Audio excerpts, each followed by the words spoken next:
niyo po ba kung ang muscovado po ay sinasabing mas healthy kaysa sa puting asukal, pero may nadiskubre naman kami na asukal na makakabawas daw sa type 2 diabetes. Ito po ang tinatawag na Alka Sweet.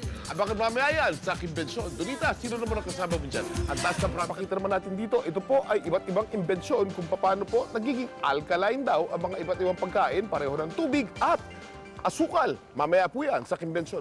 Ang pagkain po ng sobrang asukal ay napakasama sa ating katawan. Pero pag ang kinain naman natin ay isang uri ng asukal na kung tawagin ay Alka Sweet. Ito raw po ay alkaline at nakakakontra ng acidity sa ating katawan. Merong proseso po ng paggawa ng alkaline sugar. Kausapin po natin ngayong umaga si Mr. Glenn Castillo, isang kaibigan ko na matagal na po, isang Pinoy inventor na nag-invento ng Alka Sweet, Alka Reactor. Glenn, umaga kay ganda. Magandang umaga, Kuya Kim. Alam natin na ang asukal ay base, ano? Yes. Pero ito, pag kinain natin, ay nagkakos ng acidity sa ating katawan. At masama yan, maraming mga sakit na dulot ang acidity. Tulad ng Neutral. Yung cause po ng diabetes, saka normally po, high blood. Now, pag gawin po natin alkaline yung ordinaryong asukal, ano po gagawin natin? so meron po kaming demonstration dito na lalagyan po natin ng pH ang isang tubig. Okay, itong tubig na to. At kung makikita natin dito sa ating chart, ano?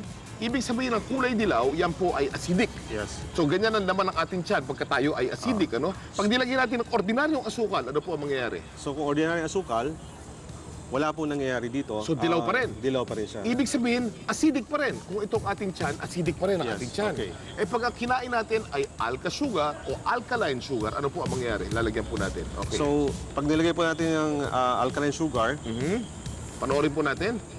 Ayan, nagiging violet.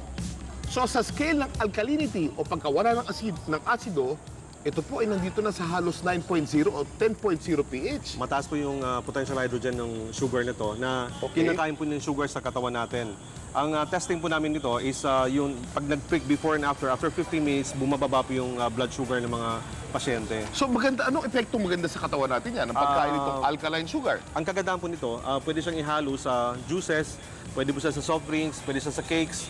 Ang kagandahan po nito, any drinks, pwede siyang ilagay. Aba, okay, At no? halos lahat po Kahit ng sa bahay. kape, pwede. Pwede sa kape. At alam ko meron kang inimbento isa pa. Ang tawag naman dito sa inimbento mo ito ay ang alkaline TDS reactor.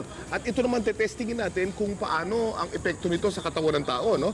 Ano yung setup na yan? Ikwento mo. Yung babaeng nakahawak na sa dalawang pro. Meron po tayong, bitawan muna, reset mo. Normally, kapag ang tao kasi pagod puyat, nasa 2 or 3. So itetest po natin ngayon kung ano ang level ng energy na sa kapag tinest Yan, mo, no? eto, tingnan natin dito, no? Yan. Nasa sense po nito yung Pagod pawis. ka, no? Dahil kakakasayaw mo lang, eh, di ba? Tsaka medyo puyat ka ng konti. So ano naman ang kanyang read out? Okay, 2 2 po. siya. Okay. Okay? Tapos, pag kinain naman niya itong special na asukal, itong alka sugar, ayan, isang kutsaritang alka sugar, at titignan po natin ngayon ng reaksyon doon sa makina at malalaman natin kung anong scale. Ang kagandahan po nito, mabilis siyang i-absorb ng katawan natin. Itong alka sugar. Yes, Mas mabilis kaysa sa ordinaryong asukal. At ano nangyari? Okay? 7 po yung 7. Anong ibig data. sabihin ng 7? Ibig sabihin, mataas ang energy level niya ngayon. Aba, okay, no? Eh, paano mo naman na-invento itong alka sugar? Ano naman proseso? Ang kagandahan po kasi nitong yung ginawa po namin ito, yung neutral po na mga sugar, pinolarize po siya ng negative, which is yung lumalabas, meron siyang antioxidant na taglay. Kahit i-test po ito sa BFAD, wala pong nabago doon Ito po ba yung may BFAD approval na? ang kagandahan po nito, any sugar na ginagamit po natin ngayon, parehas lang naman, wala po nabago. Okay, eto, napaka-ingenious po talaga ng ating inventor ngayong umaga. Ngayon naman, jamming time muna tayo mula kay Donita. Kuya.